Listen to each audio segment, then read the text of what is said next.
All right, looks like I'm live. How's it going, guys? Looks like Road Scholar's the first in here tonight. How's it going, man? Good to have you. Man, was it hot out there today? It was hot. Then it rained once. Yeah, early afternoon. Just started to dry up again. I got back to cutting some grass and whatnot. Then it rained again around 4 p.m. Let it dry up a little bit more. Went out and started cutting. And then a terrible thunderstorm came through. Tons and tons of rain, high winds. Sirens are going off, all that kind of stuff. But hey, got me back here a little bit earlier. Start the stream before it was too late. Usually I end up, working till dark. So good to be here a little bit earlier tonight. I'm not going to stay on terribly long tonight just because I have to get up really early tomorrow. It's going to be even hotter tomorrow. Probably the hottest day of the year. Where I live, it's not common for it to get up in the upper 90s. It's supposed to be like 98 degrees or so with a heat index well over 100 with a high humidity. So I'm going to try to get out there about 5 in the morning tomorrow. As soon as the sun's up, start working and try to beat the heat and see if I can get done around noon or so. Just because with the job I have to do, it's going to be so labor intensive. It'll be crazy to work out there and, 100-degree temperatures. I've got topsoil I have to rake out in some low-lying areas, and I can do some of it with my machine, but some has to be done by hand. So, yeah, I have to get up early tomorrow. I think a lot of you guys that work outside know exactly what I'm talking about, trying to get up as early as possible and get some work done while it's only 80 degrees instead of 100, So I'm on a little bit earlier than usual. I'll give a couple more people a chance to come in before I do any, showing of the knives I've got, but I thought I'd discuss a couple knives today. That's not really my thing. I'm not planning on turning this into a knife channel. So if you guys don't like knives, don't worry about it. I'm not switching over to that. Just wanted to kind of show a couple new knives I got that I'm pretty excited about in the stream tonight. Kind of an unboxing for you guys. And then I'll probably do, a video on it in the next week or two with a little more detail and whatnot. But yeah, got a couple knives here that, as in the title, I got a couple Kukri knives.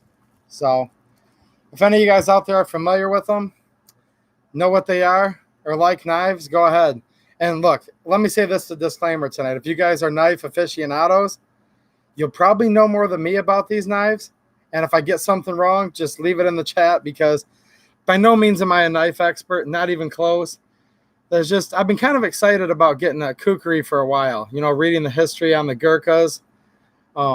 Nepal, the whole Nepalese Palace, where there was the big cache of old firearms, antiques, knives, including Kukris. That's kind of what got me into wanting a couple of these knives, just the history behind it and the fact that these knives are still relevant today. So I'm kind of looking at it more from the historical standpoint. And yeah, now that I got these knives in, the functionality of them too, I think these knives are pretty useful for a lot of situations, really. Scott Steves is here. How's it going, man? Welcome. He says, I have plenty of knives. And I've got knives too. I have knives that I use on a regular basis every day at work. I always keep this Boker. This is a Boker Kalashnikov AK-74 automatic knife. I keep this right by my computer. So, yeah, I like knives, but I'm not like a true knife guy. So, I might even get some of the parts of the knife wrong when I'm going through it, what the proper names are for each component of it. There's probably of the whole volume of knives out there, probably 90-something% of them I've never heard of. So that's what I mean by I'm not a true knife guy. But yeah, I like knives just as much as the next guy. I appreciate a lot of their history, a lot of the fighting techniques that they're used for, and then just old-fashioned utilitarian use, like just working and opening up packaging, right? Like all those Amazon packages that you get that'll like cut the crap out of you if you don't open it just right. You guys know what I'm saying? I hate that so bad. You have those blister packs and you just like cut the corner and try to rip the rest of it open. It's pretty much inevitable that you're going to cut yourself on that razor sharp plastic, which usually seems like it's sharper than the actual knife you're using. You ever notice that? It's like that's the sharpest part. It's like, man, do I want to get cut by this knife that's in my hand or the plastic packaging itself? If you've been there, you know exactly what I'm talking about. It's not funny when it happens, but I'll try to laugh about it now, So anyways, I'm not going to be on for a terribly long time. If you guys are late to it here and I've already started, you guys can come back and, watch it later, which I know many of you guys do. Come back the next day and, take a peek. So basically, like I was saying earlier, I got studying the Gurkhas, Nepal, I guess the fact that they were allies with the British. A lot of people think that Nepal was a colony of Britain. I'll start off by saying right now, no, they were never a colony. They were never owned or completely controlled by Britain, but they were close allies and often fought with them. And Britain had a lot of monetary control of the country, but Nepal was not a colony. Absolutely not. And I know a lot of people online will say, Nepal, a former colony of Great Britain, and the Nepalese people today will get in there and say, no, we were never a colony. So I want to start out first and foremost, since I'm talking about the Nepalese knives, that Nepal was never a colony of Great Britain, just a strong ally.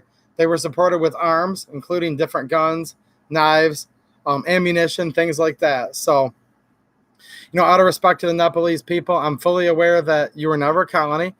And I'm going to try to talk about your knives, but I'll probably mess it up like crazy because, again, I'm not a knife aficionado, but I'm trying to learn more about these knives. And today's just a kind of an unboxing for you guys, how these Kukuris came to me when I just got them in the last week. So Stephen Kennedy's here. How's it going, man? Nice to see you. Desert Loner, what's happening, man? Hopefully you like this video, Desert Loner. I remember in the past you making a comment, I think it was last week, because a lot of times if I don't notice your comments live, guys, it's because they go by too fast. And I usually read them afterwards. And you said you're not just a gun guy, that you like all weapons. So tonight I'm going to show you guys a couple other not gun weapons.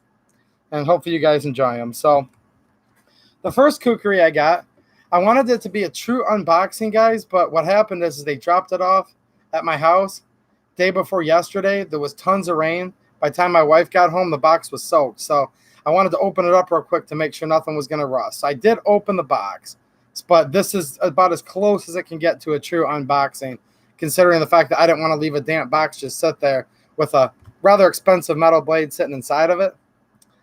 So it kind of rained on my unboxing idea, but whatever. We'll do as close as we can to a true unboxing. The man you wish you were. How's it going, man?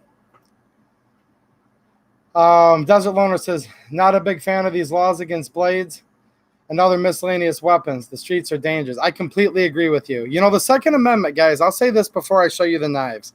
I truly believe this from the bottom of my heart, and I hope you guys do too. We often forget what the Second Amendment's really about. We think it's just about the right to keep and bear arms. Okay, well, what do arms mean? Of course they mean guns, obviously, no questions asked. But don't they also mean other arms? Wouldn't they mean knives, all kinds of knives, swords? I would make arguments it also includes artillery and a little bit heavier things too. And for any anti-gunners out there, no, I don't think it means nukes. I wish nukes were never existed, by the way. I don't think any of the government should have nukes either. If there was a way, and I will use the Democrats thing here, guys, but not on guns, obviously. If there was a way just to destroy all the nukes, make it where there weren't any and they didn't exist, I think that would be a pretty good idea. I'm not a big fan of nukes. But with all that said, notwithstanding, other countries have them. We need them. I definitely want the United States to have nukes if all these other crazy countries are going to have them. But let's not talk about nukes. That's always the thing they talk about. I kind of said my piece on that. You guys may disagree with me. That's cool. I don't like nukes. Other than that, all weapons, though, yeah. That's what the Second Amendment means. It means, throwing stars. It means a knife, whether it's double-edged or single-edged, how long it is, whether it folds or not. We have all these knife laws. Give me a break. So here's a quick story for you guys, and you guys might have stories like this in your states, So here in Michigan, I have what's called a CPL. That literally means what it means. It stands for Concealed Pistol License. Now, that means I can conceal a pistol, chambered, loaded, everything on my person, in my vehicle. We also have open carry, so I can open carry too. But my CPL is literally for a concealed pistol. Can't carry a loaded long gun in my vehicle. There's a couple conditions in which we can carry it, but all of those conditions have to be with it unloaded in both the magazine and the chamber. But I can't carry certain knives in my vehicle. Now, up until just less than a year ago, I couldn't even have an automatic knife. So this is not a spring assisted. This is a completely what they call automatic knife in my state. Totally legal now. We can have these. Couldn't have them until literally the past year. So with my CPO, if I have a non-folding blade that's a certain length, if it's double-edged, if it has, the knife on the one side and the saw teeth on the other, I can't carry that in my vehicle. Now, I can carry it as a hunting knife and adapt it as such, but that's pretty narrow. Has to be used for hunting. I can transport it like in a locked compartment in the trunk of a vehicle in a case, etc. But I cannot have. I'll give you guys a real quick example of a knife that I keep here, and this isn't even what I consider a knife. This is just a tool. Let me grab it for you guys.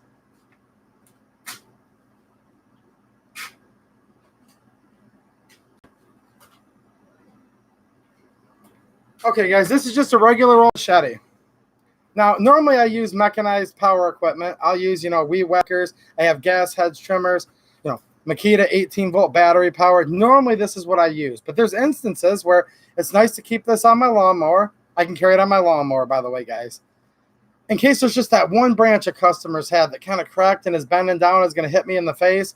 Instead of having a piece of equipment, I can keep this sheath, down by my side and just give that, a quick slash. Or if I need to, I can saw a couple-inch branch with this side, right? Now this is double-edged. It has sharp serrations on one side, a sharp and straight edge on the other. I can't carry this in the driving compartment of my truck. Now, the government here will grant me permission, air quotes, guys, if you're not watching. They'll trust me, air quotes, to carry this. I can carry the G2C completely loaded in my vehicle. I've passed, the extra background checks, taken class, paid the fee, FBI check, all that, right? Can carry that.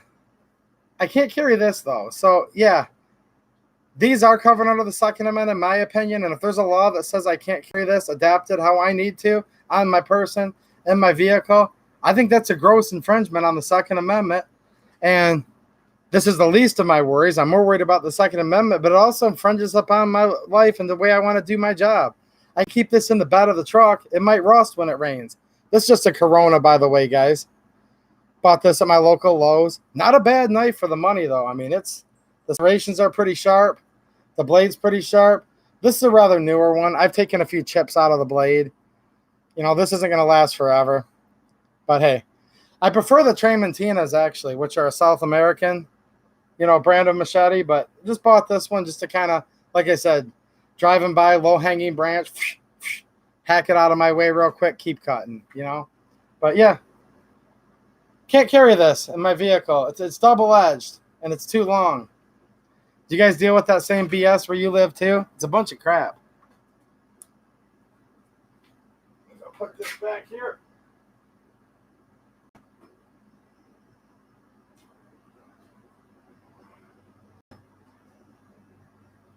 I have a screw just screwed into the wall by the door of my shop that I like to hang that from because it's nice and convenient. Depending on what I'm doing for the day, I'll just grab it. I've got a little teeth. I'll throw it in the bed of the truck. So I'm nice and legal. Let's see who else has popped in here. Man, you wish you were had a question. He said, what time do you start your chat? Look, my goal is around 9 o'clock. Usually I end up working till dark. So a lot of weeks it ends up being 10:30. That's not by choice. I know that's a little late, but that's just by desperation because I have to work till dark. I just got rained out tonight, is what I was saying at the beginning, so I was able to get in here an hour earlier than usual. Saw some new people pop in here. Brastard's here. How's it going, man? Good to see you as always. Ninja Scout, what's happening? He says, hello. Nepal soldiers used to sneak up and fill the shoelaces and and feel the shoelaces. And if a Nazi, they cut their throat like mountain ninjas. That's pretty cool. I think you're saying they used to use their shoelaces. I'm sorry. They used to use their shoelaces the Gurkhas are pretty cool. And we're going to talk about these knives in 1 second, guys. I was just waiting for more people to get in here and kind of got sidetracked about the Second Amendment. And the moral of the story is, yes, I believe they apply to knives. Too many darn knife laws, period, in this country. Other things, too, brass knuckles and all that. Hey, do what you got to do to protect yourself. I don't think it's the government's job or my job to tell you whether you're more armed with brass knuckles or a knife or a gun. That's your choice, and they should be all legal. The man you wish you were. Not quite a one-on-one on knives, just a couple knives I got that I wanted to show. Wasn't planning on showing machetes tonight, but hey.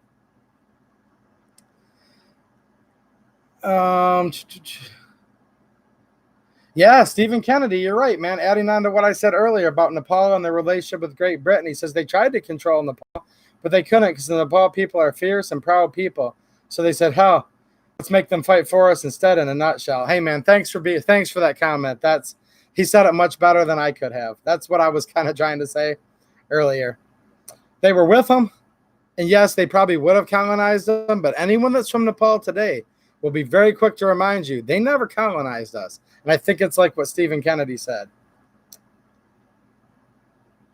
And we can open carry a knife in a sheath. The man you wish you were here. I can't conceal it, and that has to do with being in the vehicle too, unfortunately. But I can carry a knife this size, and here's one of my kukuris I'm about to show you guys. I can carry it on my hip. That's totally legal.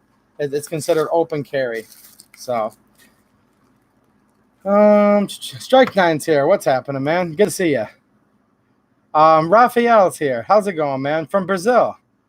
That does not speak Spanish, by the way. Portuguese. I really messed up bad last time, but I'm trying to have a good memory. I hope you take that as a joke, Rafael. I screwed that one up bad last time. I said, hey, man, I don't understand Spanish. And then a couple people said, hey, dude, he doesn't speak Spanish. They speak Portuguese. Oh, sorry. Really didn't know. Never been there. Don't have money to travel like that, but that'd be cool. Brazil looks like a beautiful country on TV, that's for sure. Yeah, Desert Loner, that's a good point, man. Most people are not out to hurt people. That's what the government don't understand. I think you're right. That's part of it. And part of it is they don't want us to be able to stand up for ourselves. If they want to do something willy-nilly to us, something infringing, something tyrannical, they don't want us to be like the Gurkhas that fought back tooth and nail, do they? In fact, they want us to be nothing like what they were, what our country was in the late 1700s. They fear that we would ever get to that point again where we could actually have, a rather small percentage of the people start a revolution. I think that's the last thing they would want. And so I think that's part of it. They underestimate that we're the good guys, but it's kind of a conundrum because a good guy, if you're freedom loving, does kind of become a bad guy in the eyes of tyranny, right? So I think it goes back to that whole thing where it's like, when the government fears the people, there's liberty. When people fear the government, there's tyranny. There's kind of a reciprocal way to look at this, and I think that has a lot to do with it. Stephen Kennedy, is that a Torah-made blade? What's happening, Tree Guy? Nice to see you, man. If you were in here earlier, I didn't see you, but I'm glad you're here. I know you missed the last couple streams, and I get it, man. Trust me, I've almost missed my last couple streams, and I actually have missed a few, and I appreciate it, guys, when I have to miss one, and you guys are still here the next week. That's awesome. Okay, so this knife right here, I'm going to open it up. For those of you that are just joining, I'm trying to do an unboxing, but the box got wet. It rained on it when it got to me, so I opened it up so nothing could rust. So when I opened up the box, now this came straight from Nepal, guys, this package here. And when I opened up the box, it was wrapped in this here. So it's going to be hard for me to pronounce everything, but this says the X Gurkha Kukri House, or Kukri House. Shows all their information, their phone number, everything, their different websites. So this is just kind of like their wrapping that they use. You can see they're on social media and everything else like that. And their phone numbers and ways to get a hold of them. So this is where this first knife came from. And I had the link up here. I normally don't like to just read stuff, but I'll real quickly, as I'm opening this up, read to you guys what this knife actually is. Now, I chose to buy this from their eBay store, which ends up being factory direct, as I found out, because it actually came from DHL Express. The box is right over there. And somehow I ordered it, and it came here in like 2.5 business days. Like 3 days, we'll say at the most, no matter how you shake it. But really only 2.5 days, because I ordered it in the afternoon, and it came all the way from Nepal to my doorstep that quick. So shipping was freaking awesome, It really was. So this first knife here, that's cool, Steven. You've got one of their blades too. So hopefully you're going to tell me good things about it and not make me feel bad about my purchase. But if it's a crappy blade, let me know. I did spend roughly $100 for this, guys. So I'm expecting and hoping it's going to be a good product. So this is the knife that was used by the Nepalese people starting in about the mid 1800s, right? So the Gurkhas is basically means two things. Today, what it means is basically a certain type of fighting force out of Nepal, which has a high level of like prowess about themselves. Like these are their elite fighters. Not too much different probably than our spec ops. So I think it's fair in a way to compare them a lot to like our Rangers, our Navy SEALs. You know what I mean? People like that. Green Berets. Again, I've never been in the military here, but I think it's kind of fair to call them kind of the SOCOM guys. These are basically the badasses in Nepal that are good at fighting with their hands, fighting with edged weapons, modern machine guns. They have all the modern things. Well, originally what a Gurkha was is in the mid 1800s, like Stephen told us, basically Britain came in there and they wanted to, the British Empire, they wanted to keep that going. So they went into Nepal, which is this teeny little country that kind of as a whole likes to keep to itself, but's ended up in a decent amount of wars over the years. And this is a very, very small country, but we're known for having like some pretty badass fighters that truly believed in their country and believed in standing up for themselves, right? They've always had that certain kind of like attitude to them, right? And basically what the British did is they formed certain units within the British Army and they called them the Gurkhas. So this would be the Nepalese people that chose to fight with the British. I think it's one of those things where Nepal was like, we really need your help. We're not going to let you quite colonize us, but we'll fight with you. And Britain looked at them and said, you know what? This is going to be a nasty little fight. Yeah, we might be able to take them, but it might be a bigger deal than we want it to be. They had other fish to fry at the time, trying to colonize the whole world, if you will. And they said, no, we'll take you on. You guys are kind of like, badasses. So that's in a nutshell what I mean when I say a Gurkha. Again, it kind of means a couple things because the Gurkhas were formed or given the name in the mid 1800s, and there are still Gurkhas today. And that's where it ties into this modern production knife. So this is made at a Kukri house in Nepal. Pardon me, guys. This is coated in tons of oil. After seeing all this oil, I was kind of embarrassed that I even worried about the box being wet, but I don't know if you can see the sheen here. Completely coated in oil. So since I'm using my mouse for this broadcast, I'm going to kind of wipe it off here. And this is, yeah, it even smells like it. This is like a gear oil, guys. This isn't just regular oil. It kind of has that high sulfur smell to it. So a little bit of oil left behind. There's nice polish on this hardwood handle, by the way. This is looking good. And I'll read you guys the description of this knife in just 1 second here. And it comes in this plastic, again, completely soaked in oil. Can you guys see that? So I'm going to attempt to get a little bit of the oil off of this blade. And right away, my first impressions are this thing is a beast, guys. This reminds me of having like a knife in my hand, a machete in my hand, and almost a hatchet, like all in one. And I think that's pretty much the purpose that this knife is intended to suit.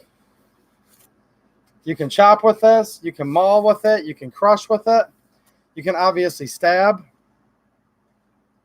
So you can see the profile of it here. It definitely swoops over, is ground down into several different steps. So it starts off at the top at about 3/8 of an inch thick. Not sure if the camera angle is going to pick that up good for you guys, but the top of this blade, very, very thick, guys. This is where it's almost starting to remind me of a hatchet up here, just the girth to it. And it's heavy. Very, very heavy. So, and then it tapers down a couple times, right? To where it actually has fairly sharp blade. Not quite razor sharp, but with a knife this thick, this is about as sharp as I could expect it to be. Very nice grind on this blade. I don't see any imperfections in the knife anywhere. It looks like everything is, very nice polish. Very good workmanship here. The rivets, I think these are called rivets. Like I said earlier, guys, I'm not a knife expert, so if I'm wrong, tell me. But these rivets here are very well formed. They don't stick out beyond the knife. There's no burrs on them at all. They appear to be steel with a little bit of a a brass sleeve. And these knives are handmade. And they're handmade, from what I understand, in the same town they started making them in, obviously, in the 1800s. And from what I understand, still made a lot like the ones from the 1800s. So we can see right here, it says Nepal. You can see that was hand engraved in. This is not with a roll mark machine. This looks like, for you AK guys, some of the old ones, they would scribe them in by hand. That's what this looks like. So someone scribed in Nepal. And then we have, for lack of a better word, their symbols that they use in Nepalese. I'm not an expert, again, on their language. I'm interested in their country, and I'm slowly but surely learning more and more. And I do plan on getting a couple of their firearms from the Nepalese Palace. And I'll talk about that in just a second, guys. We're going to go over this knife. And we are going to... Sorry about that, Strike 9. That wasn't me. That was just YouTube censoring it. But I approved it. I don't care if you guys use the word ass, because that's not even a swear word. But whatever. So yeah, I'm trying to learn more and more about Nepal, guys. But yeah, this is a handmade, modern day kukri. It comes with a leather sheath. Now this is water buffalo leather. And from what I'm noticing right off the bat, the water buffalo leather is rather thin, but from what I understand, quite strong. And the way this sheath is made, I don't know if the camera will see down in there or not. It's kind of dark. But there's basically, you can see a little bit of it there. There's 2 slabs of hardwood. And basically the sheath is wrapped in leather, and the hardwood is actually what's giving this its rigidity. So I don't know if you can hear that, but definitely made out of wood with a wrap. And where the blade's actually contact down there is up against the wood. So kind of a unique way of making a sheath. Most of my leather sheaths are just, thick leather. This is wood with a leather wrap on it. You can see for the belt loops, they used a little bit thicker leather. And it also comes with, and this is pretty cool, it comes with these 2 little companion knives that stick out of the top of the sheath. So let's check these guys out. Okay. And these were made at the same place. These are also handmade.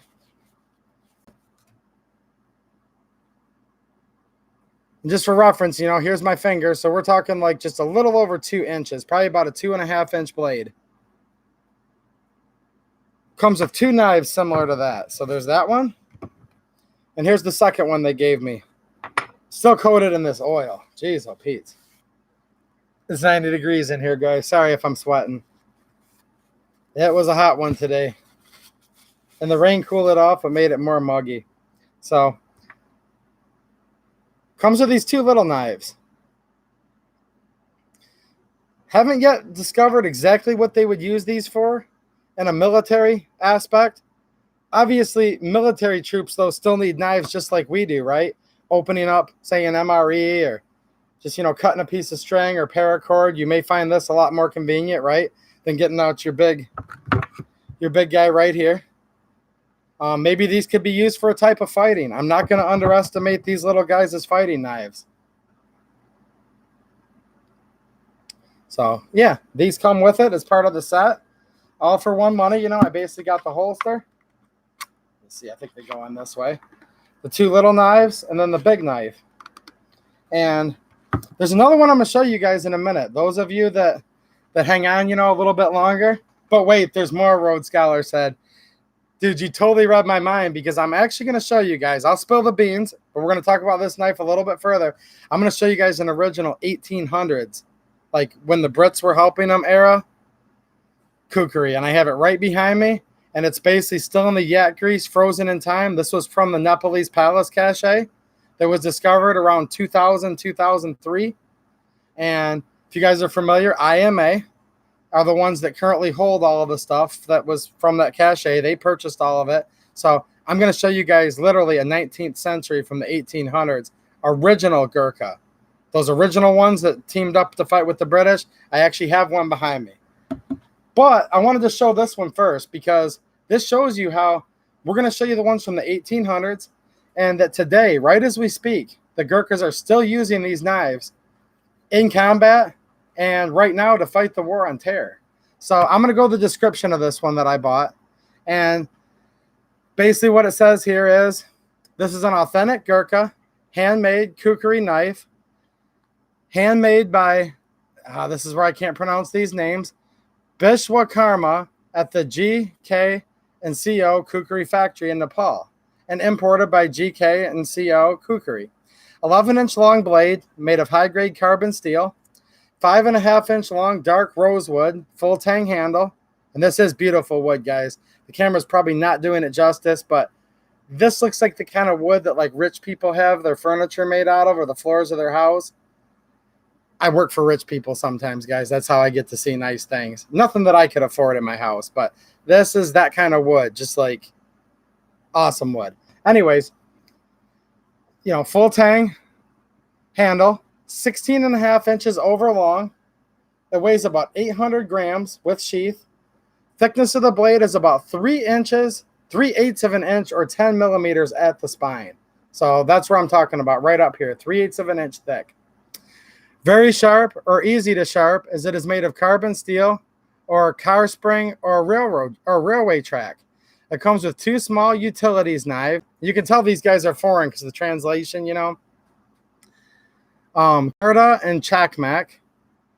Semi-polished, well water-tempered blade, dark rosewood handle attached with 3, I think they're saying alloy, but it says alloy rivets to handle. The sheath is made out of water buffalo hide leather, covered in soft wood.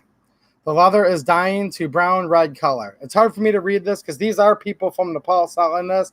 You guys know how to translate. Makes it sound like people don't know how to speak properly. So that's what I'm dealing with. Hand forged by the Kami and the Vishwakarma castes, who are the traditional inheritors of the art of kukri making. It is handmade using the top quality materials in a very traditional way with predictable tools. And then there's a paragraph that explains this exact kukri. This is the current issue kukri for Gurkhas who are in the Afghan war.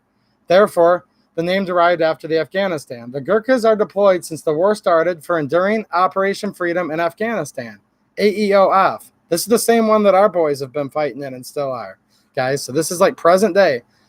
The regiment has decided to carry new kukri fit to the Afghan environment, which is what this one is. Therefore, the Afghan kukri is issued to Gurkhas serving in Afghanistan. It is about 16.5 inches overall length, tip to pommel.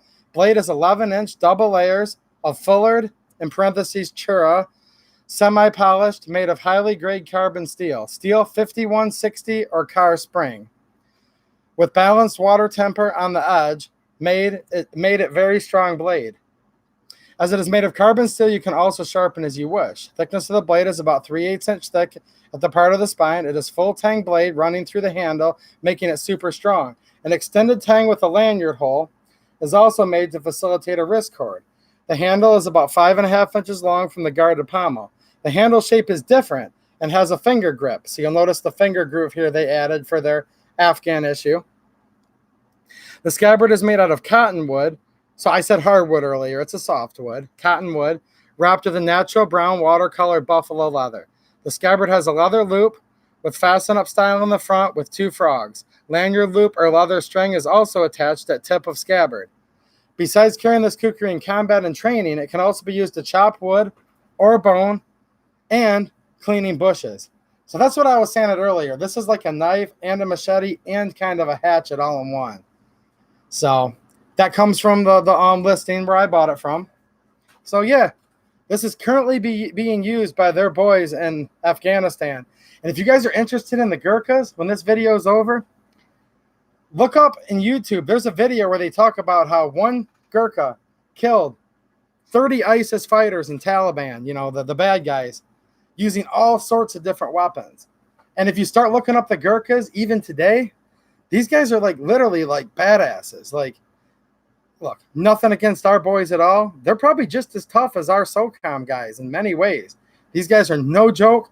They fight with, you can watch YouTube videos of them with modern machine guns, belt feds. They've got all that stuff nowadays. They wear modern uniforms today, but they still carry the kukri that basically they started carrying when they teamed up with the British in the mid, 1800s. So that's what's so cool about this knife. It's got so much history, back to 150 years ago, 160, 70 years ago, exactly, whenever it was, you know. And yeah, this is the modern Afghani issue that their boys are using right now over there. And look, Nepal's on our side, guys. They're fighting the Taliban. They're fighting ISIS. And yeah, look up that video later when you guys are bored, guys. There's one specific one, and I know it's like, you know, he literally killed 30. He killed 30 enemies using a whole variety of weapons. So yeah, and you can see here where the laces are. This is so you can tighten or loosen the retention a little bit. It comes pretty loose now. I'm probably going to tighten it up here later on. There's a little loop here you can hang it from. You could use a lanyard, which a lot of militaries like putting lanyards on their knives. I know pretty much all the AK bayonets have a lanyard or a provision for one, right? So let me see who's popped in the chat real quick here, guys. Looks like some of you guys are liking this, and some of you guys have them yourself. Ninja Scout says they're nice, heavy-duty, black, handmade. He says, I've had mine for 2 years now. Took camping a few times, still holding up nicely. Cool, cool. Tree Guy likes it. Stephen Kennedy, thanks, man. I appreciate it. Sounds like you know a little bit about blades, and I hope I did good. Again, this was about $100, guys. So I didn't take the decision of buying it lightly. I just really wanted one of these. Never had one before until just a couple days ago. Okay, Brastard, riding a dirt bike in the middle of nowhere all the time. I found out why the Khukuri is such a good, useful tool. And for those of you guys that watch the Brastard channel, which I do recommend, if any of you guys aren't familiar with him, I want to give Brastard a shout out as always.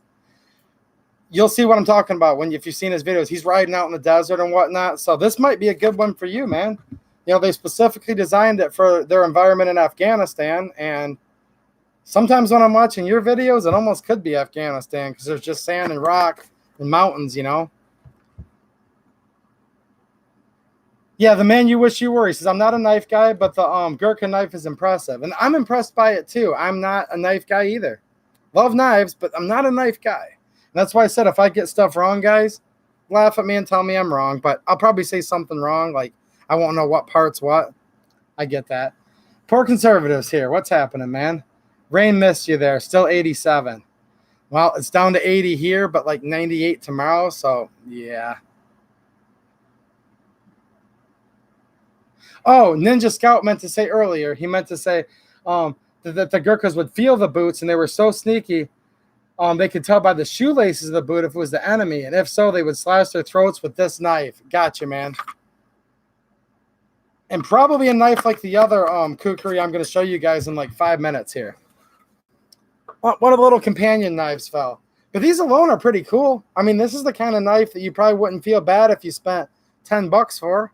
So the fact that you get these two, I thought that was pretty cool. Like I think Rhodes Scholar said, and wait, there's more, right? No, these guys didn't give it to the channel. I'm not on commission. I know I probably sound like one of those infomercial guys right now, but that's literally because I'm so excited about the knife. I have no affiliate, nothing. If you guys want to do business with them, here's who they are. Service was very, very prompt, okay? Very prompt. I recommend them, but I get no kickback. I'm not in any kind of affiliate, but it was funny the way you said that, man. Thanks for making me laugh. Rockford Ordnance is in here. How'd you guys let him in? Did you? Oh, no, he knows the secret handshake. What's happening, man? Nice to see you again. Another good guy. I like watching his videos, too. Richard Hughes is here. What's happening? Just got done watching and listening to you for the last 2 hours, and when the Hank Strange stream was coming to an end, Richard was a guest on there tonight, and fired mine up as soon as you guys were basically clearing out. So, good to see you here. Man, so many of you guys in here with good channels. We got the Poor Conservative. We've got Richard Hughes. Ninja Scout. Who else has got a channel here? Rockford Ordnance. Any of you guys making videos? If I'm missing you, let me know. Say, hey, Glock, give me a shout out. That's the least I can do is shout you guys out. The man you wish you were. Hopefully you saw that earlier. I'll show you guys one more time if you need to pause. This is the company that I dealt with. Right here. Okay. Haven't used the knife enough to, you know, put it through its paces or anything, but I will tell you the company was very prompt. Got it in 3 days from Nepal. And that can't be cheap, you know, DHL Express. I mean, this is across the world. I was reading the tracking. It went from Nepal to Abu Dhabi, of all places, you know, UAE or whatever, and then came straight over here, hit New York City in the U.S., hit Michigan, hit my post office. I mean, all in like a couple days. My post office did like the final mile, if you will, for DHL. But yeah, man, this is pretty cool. I'm glad you guys are into this. I thought the knife thing was going to flop. I said, you know what? I'm going to do it anyways. Hopefully there's a couple knife guys in here. Mike Sylvester's here. What's happening, man? Brad's saying, if it's the guy I'm thinking of, he didn't have his kukri that day and killed the last guy with the tripod from the machine gun. He may very well. But the point is, they're still carrying them. And this is the knife that, you know, is handmade in Nepal, not only for us American civilians, but this is military issue. And from what I understand, this is the exact same one that you would get if you were a Gurkha that they'll sell to us. Probably why it's $105. Mil spec means a lot of things, but in this case, handmade, etc., you know. Stephen Kennedy's given some good suggestions. K-bar, I agree with you on that one. Swiss Army knife, of course, and the kukri. Everyone should have these type blades. So if you could only have 3 blades, there's a good start. Yep, not bad advice at all, man. Desert Loner. Shout out to the Desert Loner channel. His most watched video is a book review, and that's probably good for you because they're not censoring it if it's not a gun video, you know. Who else is sneaking in here? Matt Morrison. Thanks, man. I'm glad you like it. Good to see you here. Okay, poor conservative. Look out. Set the notifications over there. There's going to be doing a new video on a baby eagle 40. I think Mateo would like that. Oh, just as I said that, he already beat me. What's happening, Mateo? Good to see you here. I knew Mateo would like that one. Thanks, Mike. I'm glad you like it. Joey King. What's happening, Joey? Nice to see you here, man. Poor conservatives are making some custom knives. That's cool, man. I'd like to see some of your stuff. Yeah, so any questions on this, guys? I've probably been a little boring on it, maybe a little too thorough, but this is the Afghan issue. Handmade, Nepalese kukri. Just to recap, for you guys that are just joining us, rewatch, because I'm talking about this knife quite a bit. That was sharp. Kind of just glanced it across my finger there, and sharper than it looks. Looks like it's got a little blood channel here. See that? I think that's what that's called, right? Is that called a blood channel, guys, to let the blood let out a little bit? I don't know. If I haven't gotten anything wrong yet on the nomenclature of a knife, I'm going to keep going until I do, because I know part of what will make this entertaining for you guys is to be able to laugh at me a little bit. Yeah, use wrist exercises, Desert Loner. Good point, he says. If you want to use this knife for self-defense. Here's where I'm lucky, dude. I got this covered, okay? Got this covered. So here's what I do a lot of all day. Zero turn mower, hydros, wrist, weed whacker, wrist, power washing, wrist. I think I'm good. All of this working like heck outside, killing myself. If there's not one thing, I'm pretty good at this. And I can swing a machete pretty good. But good advice, man. And there he is. There's my buddy Lehman Russ to come in and correct me, and I knew someone was going to get me. Thank you, sir. Lehman Russ says, LOL, blood groove, dude, not channel.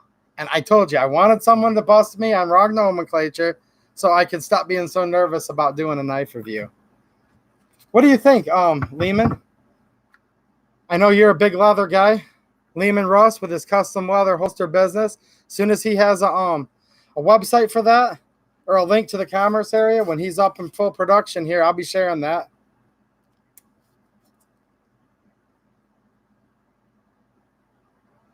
What do you think of this? Water buffalo leather?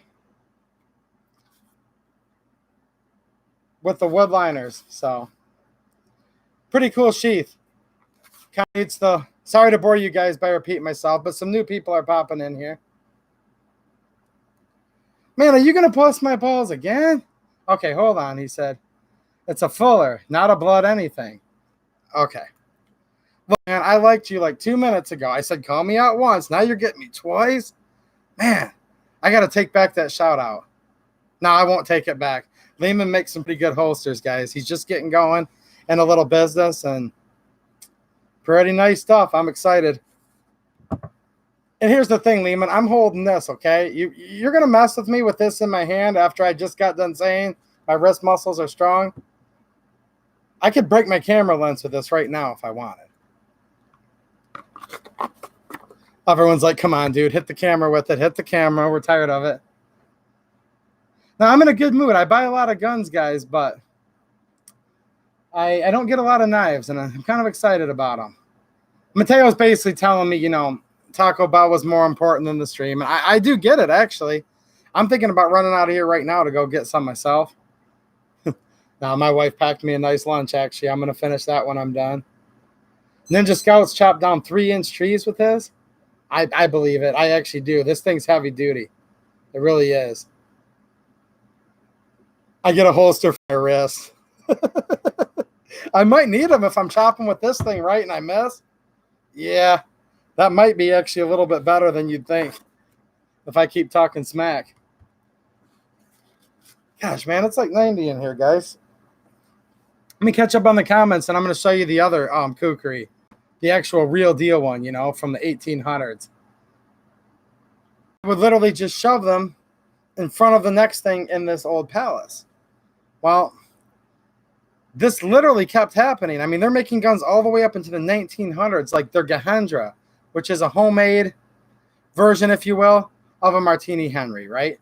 So they're making these in the early 1900s, and meanwhile, what they're doing is they're going back and just keep shoving stuff into this old Nepalese palace. Well, before you know it, the palace is full. And it looked like I was buffering for a second, guys. I hope you guys didn't miss the story. I started talking about the Nepalese Palace. Someone just let me know if I buffered out like crazy or if you guys are getting all this.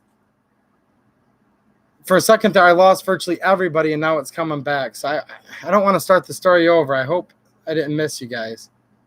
But anyway, so this Nepalese Palace, by the time the 1900s rolled around, had weapons from the 1700s all through the 1800s and early 1900s in there.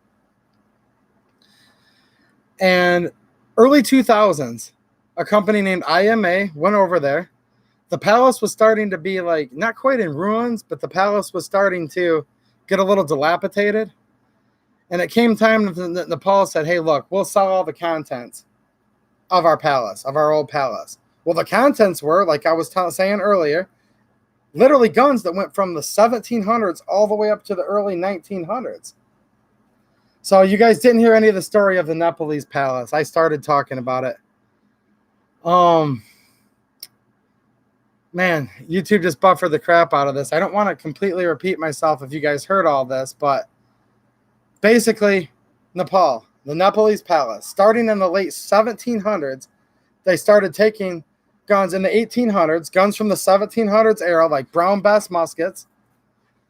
The British would give them to them, okay, for them to fight with. Because like Stephen Kennedy reminded us earlier, they chose to fight with the Nepalese. So the British would say, well, we're done with Brown Bess muskets. We'll give them to the Gurkhas, to the Nepalese. So they'd use those for a few years. And then the British would say, get done with their, I might not be pronouncing this right, but Frankat muskets.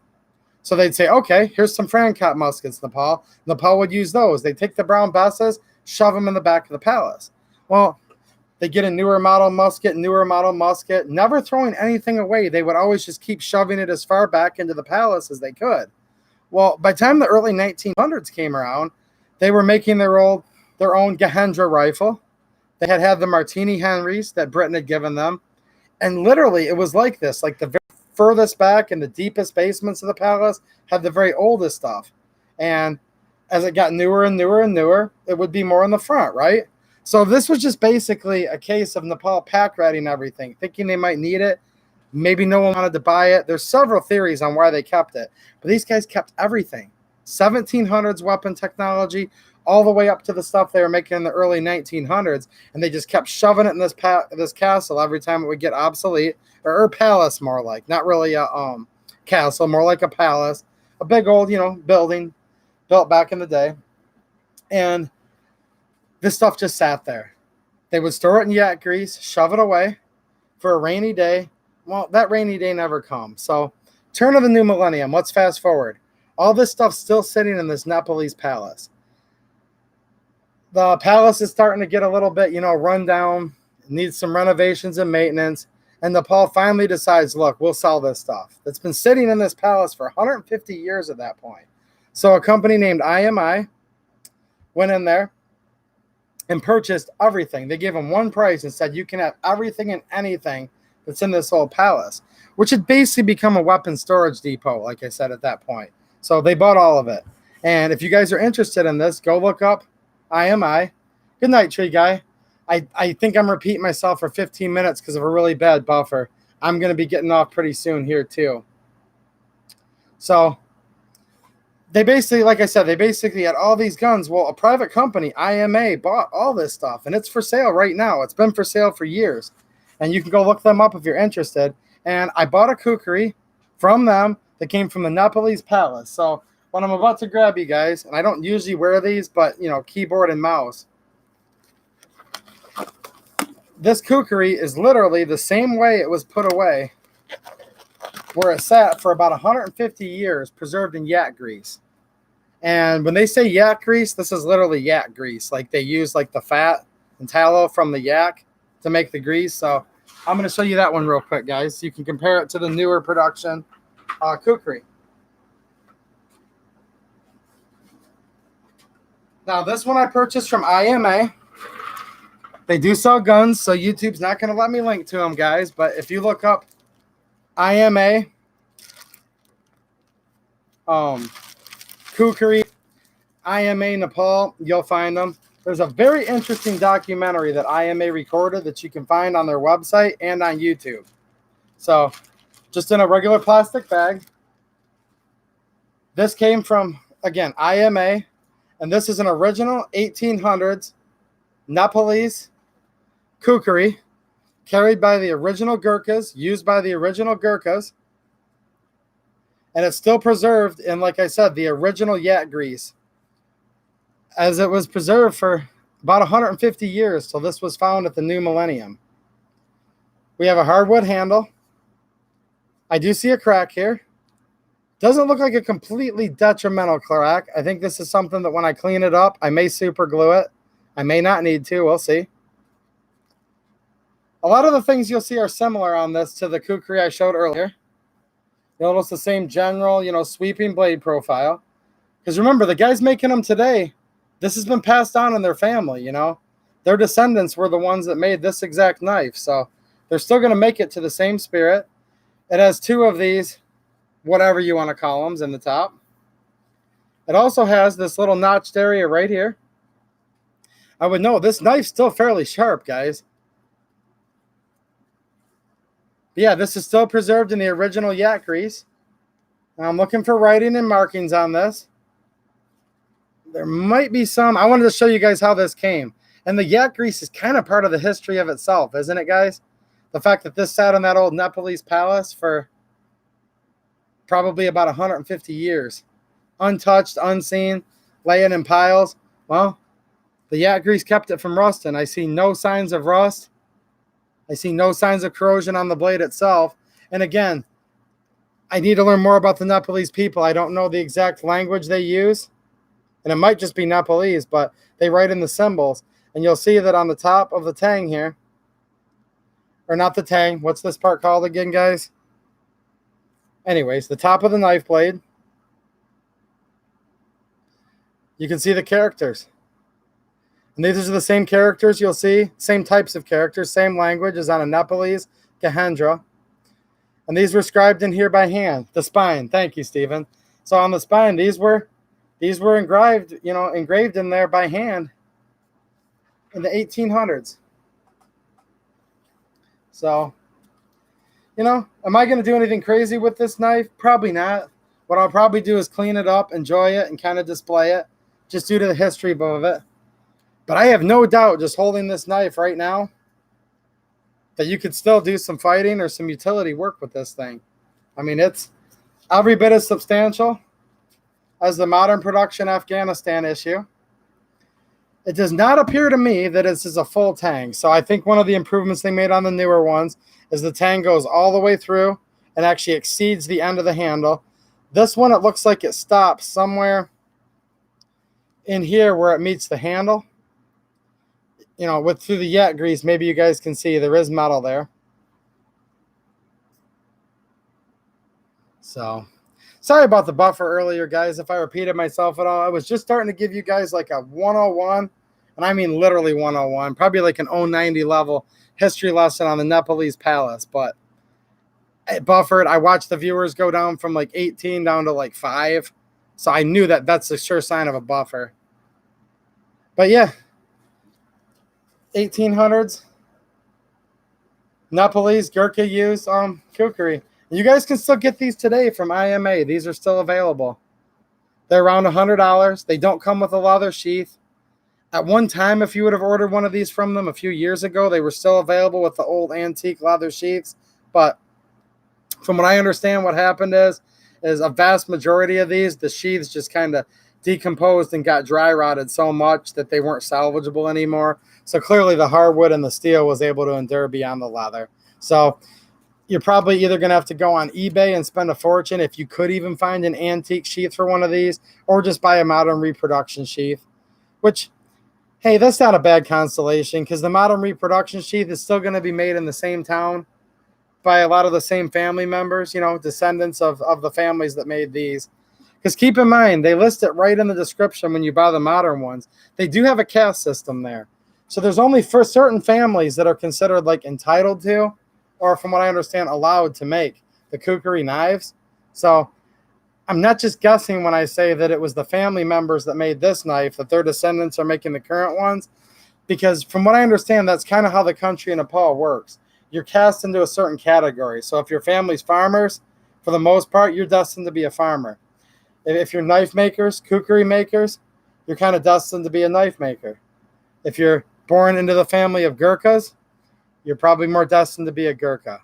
Now, I think in modern times they're making exceptions to that for their fighting forces, but I know the caste system's kind of funny there, where you're kind of sort of, unless you can buy your way out of it or marry out of it, which is hard to do because not many fathers are going to let a guy that's below them marry his daughter or marry up. But if you were to marry up somehow or buy your way, you could possibly move up. With that said, it's probably literally the same families that made this puppy that just made these modern ones for the current troops that are fighting in Afghanistan.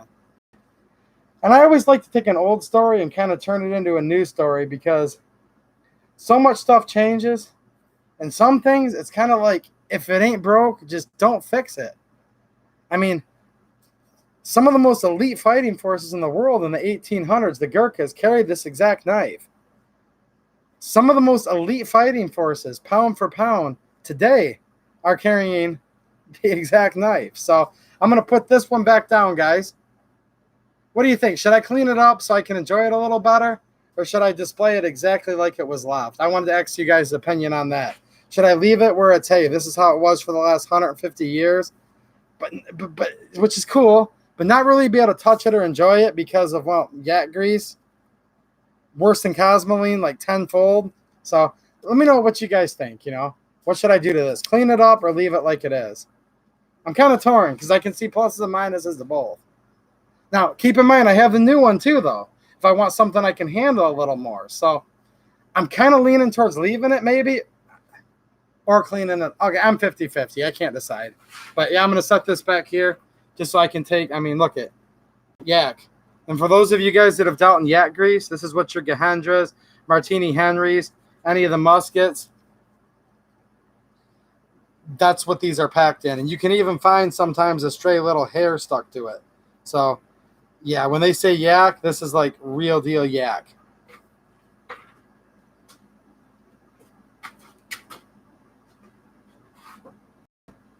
I was so worried about the yak grease, I almost just knocked something off the table, but all right. So, yeah, we're going to see this, guys? But if I hang it from a couple nails, you know, just right on the wall, just to enjoy, the yak could stay there. And then I guess I could tell the story for friends and stuff that come over and say, look, this is exactly the way it was put away 150 years ago, frozen in time in the Nepalese Palace. And this Nepalese Palace is so cool. For those of you that are hearing about this stuff for the first time, look up the video. It's on YouTube. I think there's a DVD you can buy from IMA. Just look up IMA Nepal. You'll find the site. Don't go there unless you got money to spend because, oh, there's so much cool stuff. I mean, we're talking like Brown Bess muskets from the Revolutionary War period. We're in this Nepalese Palace. You can buy them. But the whole story is so cool. This is like the closest thing to like, a little time chamber, time vault that you'll find like anywhere. Like so many of these artifacts I'm showing right now, we're not even seeing in America. Like a Gurkha rifle, it would have been worth $1 million in this country before they found this palace. Because literally the Nepalese people never sold anything. They just kept packing it and packing it and packing it into this palace. So stuff that were literally unicorns are now available in the US, and they still are. And for what some of these artifacts are, not that bad.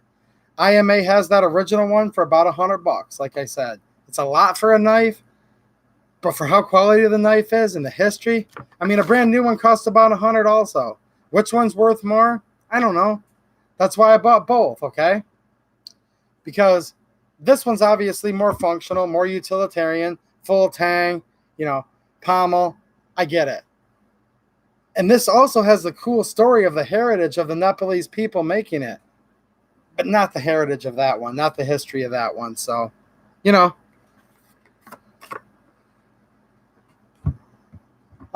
man you wish you were says, I'm going to get the old one. Thanks for the hookup. No problem. That's why I do this channel, is to hang out with you guys and to try to teach a little bit. Don't want to call myself a teacher because I don't think I'm that smart. But, hey, I learned all this stuff from somebody at one time. Hey, I'd like to think he'll never see this in a million years, but I'd like to thank Eric from Iraq Veteran 8888. His long, thorough videos on the Gurkha, the Kukuris, kind of got me interested in this enough to look up the Nepalese Palace. So that's how I learned this from another YouTuber. One that happens to be about, a couple 100,000 times more famous than me, but I digress. The Poor Conservative, do you want me to build you a display box? Man, yeah, that'd be awesome. I wouldn't mind something to display the old one in at least, That'd be awesome. Let me know what I'd owe you for it, man. That would be really cool. I'd appreciate that. That would be nice. It is a hard choice, whether to clean it up or not, like Stephen Kennedy's saying. And the man you wish you were says, clean the old Khukuri up. I'm trying to think. If I had just a little more money, the answer is this. It's to buy another one, right? So I can keep one in the yak grease and then have a brand new one next to it. But, man, it was kind of me splurging to spend, the money I did on these two knives. You guys know what I'm saying, right? Okay, let me see. If I missed a comment, guys, because there was some buffering going on and all that earlier. If I missed it, just hit me up again. I do go back and read the comments later. I was talking to you guys, trying to explain to you the Nepalese Palace history, and it just buffered like crazy. There's one thing, man, you can always count on YouTube to run a good time when you're right in the middle of, of talking there. Yeah. They used to always get me every stream, for those of you guys that have been around for a while. Then it was good for the longest time, and they whacked me tonight. Server's overloaded, I guess. Ninja Scout says, leave the old one alone, play with the new one. Yeah. And I can go even further if I want, because this one's beautiful, too, in its own right. I mean, these rosewood handles are to die for. I could keep both of these knives, and then they do sell, like, a knockoff version of this for $30, but I don't really know if I want to play with the knockoff. So this one, I think, I'm not going to do anything stupid to this one, but I think I'll use this one. I'm not going to, like, leave it in the rain or hit rocks with it or anything. Why? Why do that? But at the same time, I think this one deserves just to be used. It's a modern production knife. But I swear that old one's just as tough. That old one's pretty freaking cool. Yeah, grease. All right. I've been kind of having fun, guys, and I'm going to regret this in the morning, but I'm going to probably go another 20 minutes. Give me 5 minutes. I have to get a drink. I'm ready to kill my last sip here. Oh, forgot to tell you guys, great news. Remember I was complaining last stream that they're out of my tea? Walmart finally got the straight up T back in with the classic lawnmower cup holder rub marks. So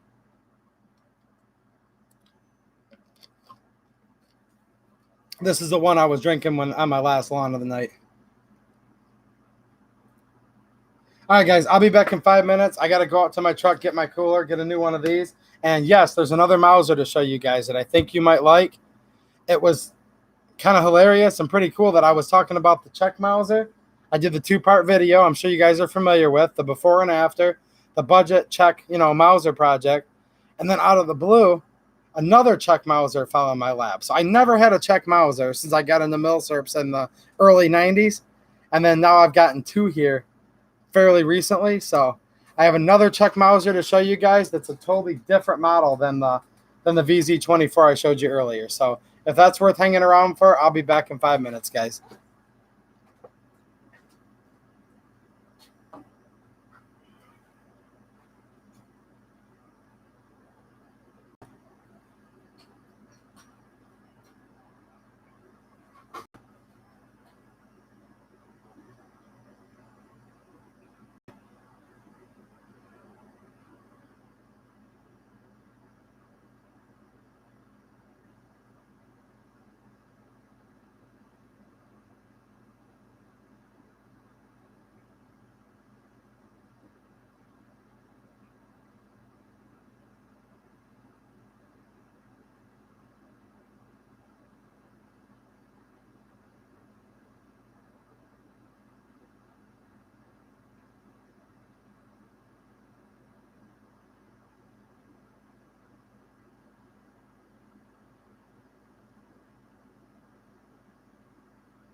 All right, I'm back. Reloaded, refueled. So give me 1 second here to take another. It's really hot in here. It's about 89.8 degrees. Of course, I had to set myself up to do YouTube in the unair conditioned part of the building. But hey, that's all right. I like to hang out back here because I'm around all the cool stuff, And people have told me before when they get bored of listening to me yak, they like to play Where's Waldo in the background. So I just leave it like it is. So when you guys are bored, you can say, I don't know. I think he moved that. Yeah, he moved that green bottle of palm olive.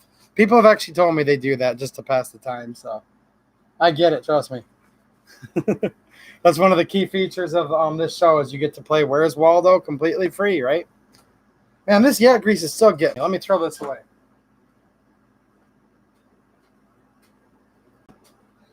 I don't know if that yak is happy with me right now, but I'm trying to tell him I'm gonna preserve the knife. I'm gonna treat it good. You don't have to keep hitting me with that gooey crap.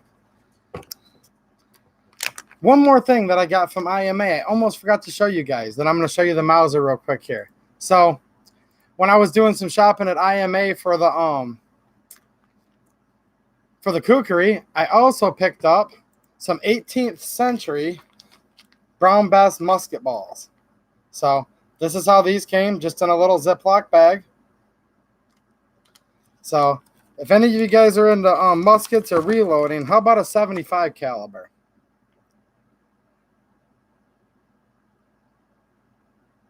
So yeah, I have a bag here with 5 original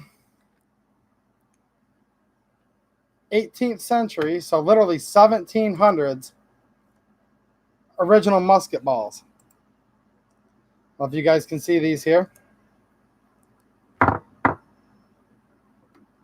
Look like they're in pretty good shape, right? See if I can get it to focus on that. So, you know the famous brown bess, like American Revolutionary War era weapon? These had been in storage, again, frozen in time for 150 years. So it's kind of cool to hold some relics of the 1700s in your hands. And these were in storage for a long, long, long period of time. These were actually found, from what I understand, under a brick floor. So they actually had like bricked over the floor. They found a hidden room in this, Nepalese palace, and they found these underneath there. So this, it says right here in the description, discovered under a brick floor in the old palace at Lagan, I can't pronounce it, Silkahana, and Kathmandu, Nepal. In February 2003, these original musket balls were issued with the 75 caliber third model brown bess muskets and used during the War of 1812 and the Napoleonic War. Given his military aid to the independent country of Nepal at the Treaty of Sugalai on December 2nd of 1815, when Nepal, never part of the British Empire, came under British influence. Obsoleted in the 1850s when British standardized on the .577 cal, these brown bess musket balls have probably laid undisturbed for nearly 150 years. And it says, yes, these are original, antique British brown bess musket balls. So, these are kind of a lot of money for just some pieces of lead. These will run you like $17. Again, I was on the IMA eBay stores where I bought these. These are available right now from IMA's eBay store. In fact, I can leave you guys a link to the IMA eBay store. That doesn't violate any policy. So I'll throw this out there. And you'll be able to find the Khukuri too if you look at their other items. So this is well within eBay policy. This is just a link to eBay. Or I'm sorry, eBay policy. YouTube policy. I think the only person that has more policies than YouTube is eBay. And the only one with more policies than eBay is YouTube. They're both just like that. But so for $17, you can own 5 artifacts that are for, 1700s era, early 1800s, brown bess muskets.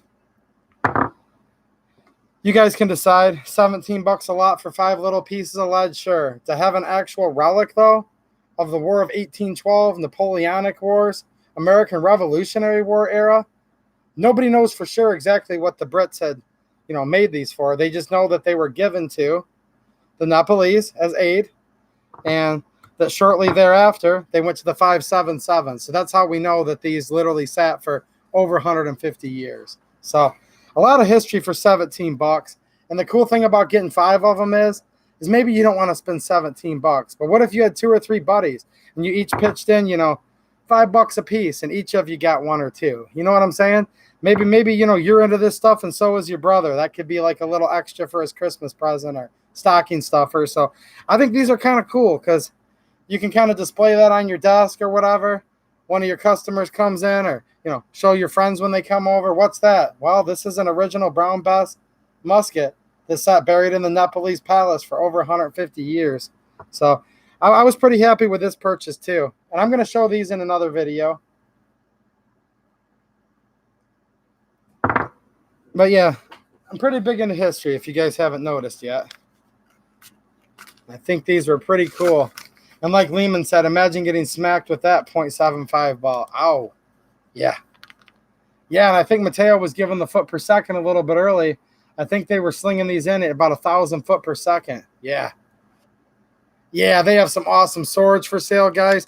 They have weapons, display weapons. They have antiques. They have what's called untouched, where you can buy old like Martini Henrys, Gahendras that have been stored away for over 100 years. In that same yak grease I showed you earlier with the kukri, you can even buy like the older you get, the rougher they get. But you can buy like pieces of, if you just want a wall hanger, original brown besses. You can buy fairly complete brown bess muskets. Now, when you get really, really old, like the brown bess era, they're probably not going to ever work again, but you can still have an original brown bess, okay? There you go. They have stuff all the way up to even fairly modern weapons. Nothing probably past newer than World War II, but that IMA is freaking sweet. Now, on their eBay store, you're not going to see the guns. You have to go to their regular website. All right, I told you I'd show you guys a Mauser. It's getting to be past my bedtime because Tree Guy, he's smarter than me. Remember about a half hour ago, he said 5 a.m. comes soon, guys. And he got off, but went to bed like I should. But I'm having fun here. Okay, so I showed you guys the Czech VZ24 Mauser, right? I think you guys are all familiar with it, but I still have it here. I haven't taken it home yet. So this is basically what Czechoslovakia came up with after the Gurkha 98 full-length Mauser rifle. They shortened it up, but kept many of the characteristics like the bullet body, the length of the action. Very similar. So this is basically a Gurkha 98 modernization. And as I mentioned in my other videos, this actually predated the K98 Mauser by like 10 years. So it's probably fair to say, I don't know if I'd say completely copy, because it's kind of like this. The Germans, invented the Mauser design. Then the Czechs kind of like copied it and improved it. And then the Germans came back and copied the improvement that the Czechs made. So it's kind of a copy of a copy, but this definitely predated the K98 Mauser. And I think I mentioned in my other videos about this gun that it's kind of funny how stuff went around in a full circle, that Germany later on occupied Czechoslovakia, took over the Brno factory. So I'll show you the roll mark here on the VZ24. This one's Romanian contract. They sold these to many countries, as well as using these in the Czechoslovakian military, in their army. So there you can see the roll mark on the VZ24, right? Now, thanks, Stephen, by the way. I am glad with how this turned out. I got really lucky on this used stock from Numerich. Just beautiful. Exactly how I wanted it to look. Enough character, but definitely. So that was awesome. So I said they occupied the Germans came in and occupied the Czech factory. So right as I was talking about this, guess what I came across? This is a K98. Kind of German, kind of Czech made Mauser. This one's a little bit of a fixer-upper too, but a lot easier fix than that. So this gun is basically complete, except for I need to put in one screw, one of the action screws that holds the mag and trigger guard on, the mag floor plate and trigger guard. So I'm missing a screw, and I'm missing the tension spring, the front barrel band. That's it. So I got this for a pretty good price too. And basically this is a K98 Mauser, inspired off of the VZ24 that I showed you guys, made in Czechoslovakia under German occupation. So I'll show you the markings on the receiver here. You're going to see that this was also made in Czechoslovakia in the factory at Brno. If it'll focus on the roll marks here.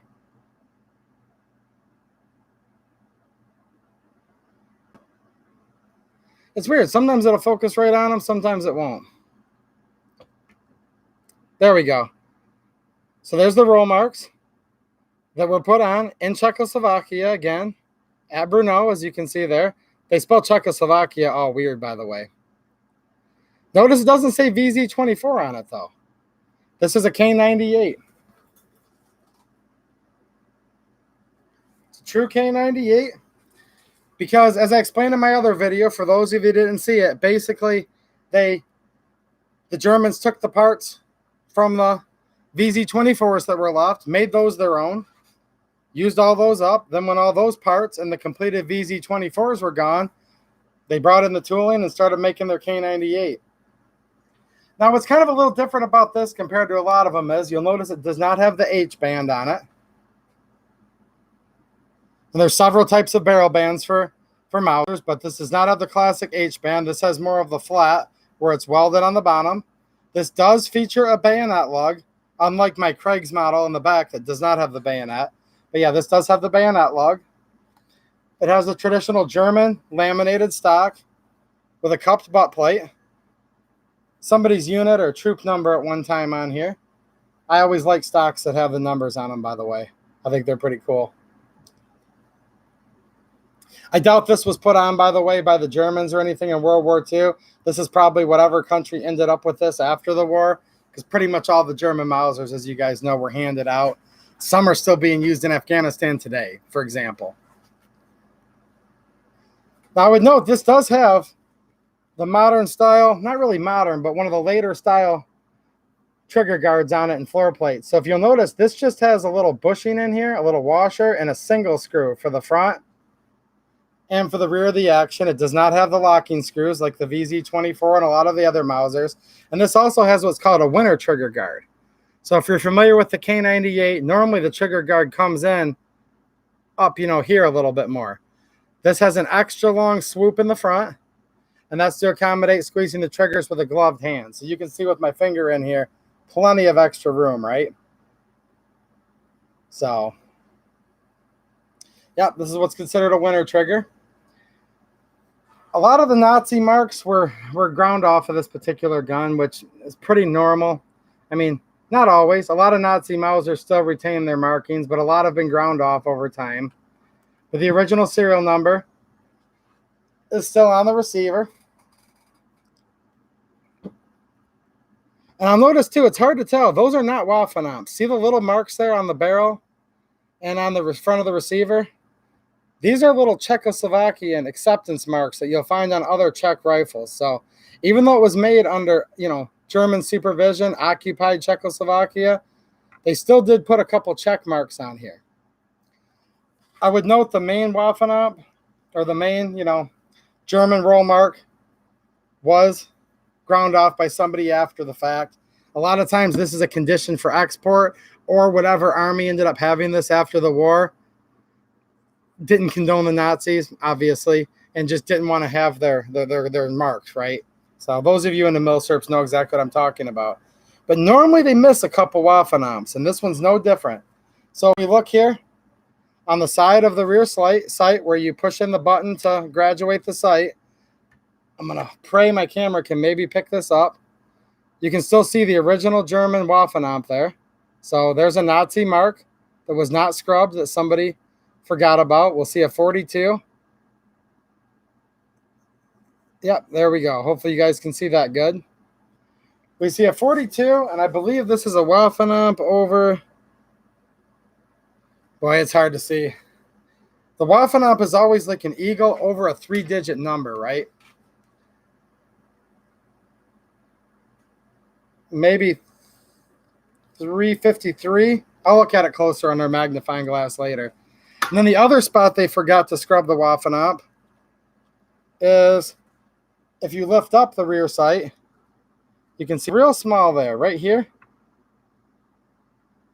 You're looking at it sideways, just it's hard to hold the gun vertically, but there's another German Waffen-Amp. So this is a Waffen-Amp marked, meaning it was accepted under the Third Reich, made in, oops, hit the table there. Don't want it to fall on me. So yeah, here's another Czech German Mauser. The other one was a Czechoslovakian Romanian contract. I don't know if I'd really call this, I don't think it'd be correct to call this a German contract, because that's not what happened. Czechoslovakia didn't make these and sell them to the Germans. The Germans just rolled into their country and said, you are now occupied. And like they did in a lot of the countries they occupied, they retooled up and said, we're going to make our gun here. And that's what they did. So, but it's still kind of neat how the Germans, and I say this really with air quotes, how the Germans let them still put their marking on here. So even though the German markings were rubbed off, which I understand why, we can still see the original Czechoslovakian, roll marks on the side of the receiver. which is pretty cool. You know, it kind of shows homage to the Czechs, how they were able to brave through World War II. You know, they made rifles for allies that were fighting against the Nazis. Then they were forced to make rifles for the Nazis, and we had different battles like at Stalingrad where literally, and this is how I'm connecting the dots here, guys. Now, were either of these two rifles there? I have no idea. Probably not, hypothetically, but there were rifles just like this. Romanian contract, VZ-24 made at Brno, that ended up fighting against rifles like this that were made in Czechoslovakia under control of the Nazis, Third Reich. So, yeah, there you go. One more mark on the barrel, if you guys are into the old marks. I know for people that are really into this, every little mark means a lot. The barrel is marked with that same little like check marking, and then it has an M and a K. Haven't had a chance to look that up yet. This rifle is very new to me. It just literally, like, this is crazy how this worked. It totally fell into my lap. I really couldn't afford it because I had just bought the Kukuris, and then I'm kind of excited about this, you know, Czech Mauser that I did the videos on. And I was just talking to you guys. It's so crazy. And literally, like the night after I put up my second video and I explained how, you know, these could have fought. There were ones that were also made, you know, in the Brno factory that were K98s. And that they were documented to fight against each other. This became available. So, it's not numbers matching. Needs a screw. Needs a spring. Other than that, there's nothing for me to do here. This stock's in great shape. There's a little chip out of it in the bottom here. Great thing about a laminate stock is this chip is going to do absolutely nothing. It's not going to spread any further because it's just one of many laminate marks. You can see there's a little bit here, but again, it's a laminated stock. Clearly, yeah, Brasser, get some of those Mitchell's punches and put some SS marks on it. Oh, man, that's hilarious, but it's sad at the same time. What you said is one of the funniest things, and it's like totally not funny. It's just a bunch of BS what Mitchell's has done to so many Mausers. I mean, I enjoy this one just how it is, you know? Well, I need to put the little spring here, of course, and the screw, but basically just how it is. Mitchell's Mausers would take this thing, they'd sand it all the way down to nothing. They'd add extra marks on it that would literally be impossible that the gun would have ever had. And then they go through and touch it up. And then here where the markings are ground off, look, this isn't a museum piece, guys. This rifle could be worth like almost $2,000 if it was 100% matching, 100% untouched marks. I mean, this Czech-made K98 would be super, super collectible. They'll try their hardest to make it look like that, but the way they pull it off, it just ends up coming off tacky and just wrong. So, yeah, look, unless you're buying a collector's item, museum piece, this is normal. How many Mausers are out there with some of the Waffen-Amps, you know, rubbed off? A lot. Are there a lot that have them? Yes. But, yeah, I bought it right. Didn't spend a lot of money on this, guys. It was just kind of like really cool that it just popped out of nowhere right at the time that I kind of have, you know, quite a bit of interest in the Czech Mausers, you know. And the bore on this thing's to die for. The bore is really, really nice. I don't know if there's a way the camera can see it. We'll try, but the bore is like notably very, very, very nice.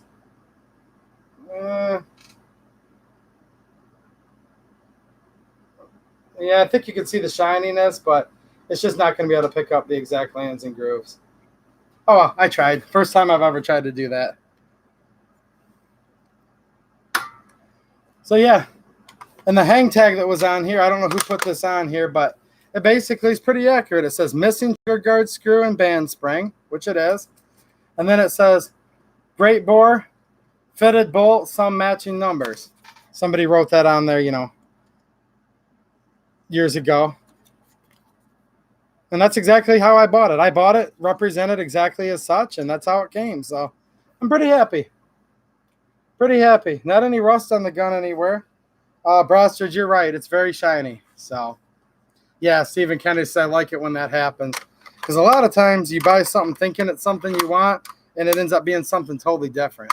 And trust me, You guys that have known me for a while, I get screwed a lot. Just bad luck. Not that people go after me intentionally. I just have bad luck a lot of times with guns. So there you go, guys. I'm not going to put it out like this week and bore you guys with like all Czech Mauser videos, but I'm going to do another video sometime in the future, kind of telling the VZ24 Czech Mauser 98 story again, but this time I'll have both rifles to show. So, yeah. Thank you, Americans First.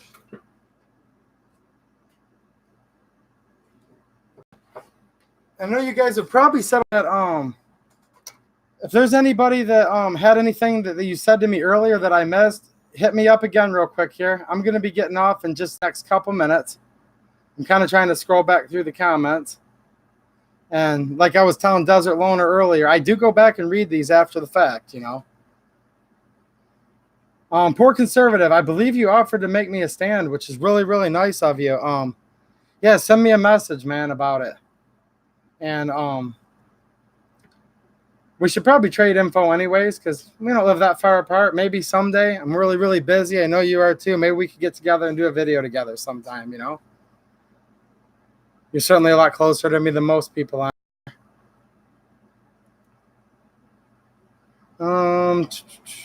Bastard said, how much was it? I missed it. I was out in the desert and just got back. Okay. This Mauser I just showed you guys, it was $400, including shipping. So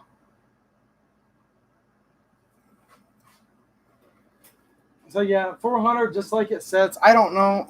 I know that sounds like a lot in a way, but I've been buying these guns for a long time now, and I remember when $400, it would have been pretty much, you know, matching and everything, but it's just not the case nowadays, guys. To get a completely matching K98, especially one that's a little bit of a rare variant. I don't want to say this is rare, but these are a lot more uncommon than some of the other productions, some of the other factory codes. So I think I did okay. What do you think, Bastard? You know, I think this is like a $15 part here I need. These screws. You see, I need the screw without the little notch for the keeper screw. So I found a screw for this one for about $8. So, you know, it was literally $400 out the door, including shipping.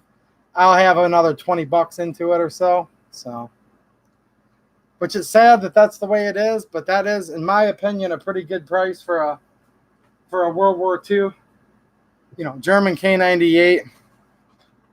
Yeah, like Ninja Scout said, you know, with the shiny bore and the trigger guard. I think I did okay. I was excited because I was just happy to have one.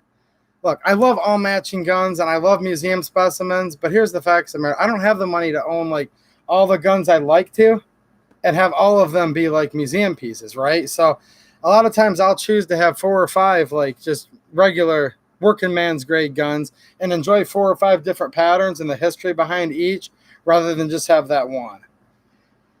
And some people will tell me, you know, no, you should just have that one because it's worth more as an investment. And yes, I consider my guns investments, especially milsurps. Milsurps keep going up, it seems like. But that's not really the, you know, what inspires me. I like the history. I like the different examples and, you know, the stories they tell. So, Stephen Kennedy, who does? You know, just generic people. And I'm starting to get, look, I'm starting to get less and less into GunTube by the day. Although I still like doing my channel. I like hanging out with you all. But there's so many people running around YouTube and just the gun internet period that are basically like, you show them one of these and they immediately have one that's 10 times better. And it's just, look, never really been into those games. And if I was for a minute, I'm so beyond it. It's not even funny. So, yeah. Bradford is not in Arizona, I can tell you that, but he can choose to tell you where he's at because it's hard to find him. Let's see here. Bradford says, that's crap, Mateo. You picking on Mateo? Oh, no, let's see. Mateo said something earlier. One of the venues that hosts gun shows is trying to make it where you cannot sell or display any Nazi or German World War II memorabilia. Oh, yeah, that is crap. That's total crap. Bradford hangs Beto O'Rourke. He's near El Paso. That's where Beto's from. You guys didn't know it, but Bradford and Beto are shooting buddies. Beto, you know, comes in and helps Bradford with all of his reloading. I think Beto helped him make that little, you know, semi-automatic submachine gun that he made. Don't let him fool you. They're good gun buddies. They shoot together a lot. Beto and Brastard do. Yeah, poor conservative. I appreciate it. Again, if you want to, that's awesome. I won't hold you to it, but I know that's kind of your trade is working with wood, right? So that'd be pretty sweet, man. You know, let me know what you have in mind. But I would appreciate anything like that. Ooh, Brastard knows a guy that owns Beto's old Toyota truck. That's interesting. Maybe you guys can put a bunch of tannerite in it and shoot it. But unless it's a good truck, if it's an old T100 or if it's a Tacoma or Sonoma, you might not want to, but kind of would want to, you know? Yeah.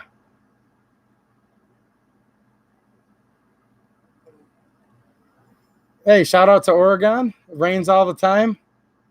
Rains all the time here too this year, though.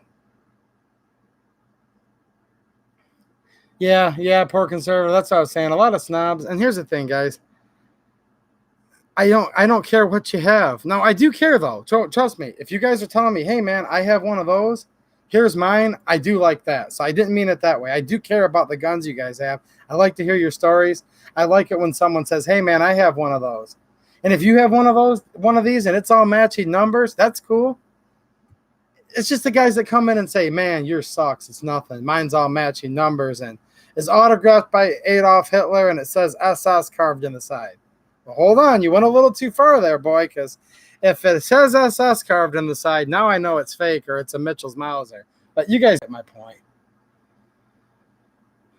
All right, Stephen Kennedy, good night. I'm getting ready to sign off here too, guys.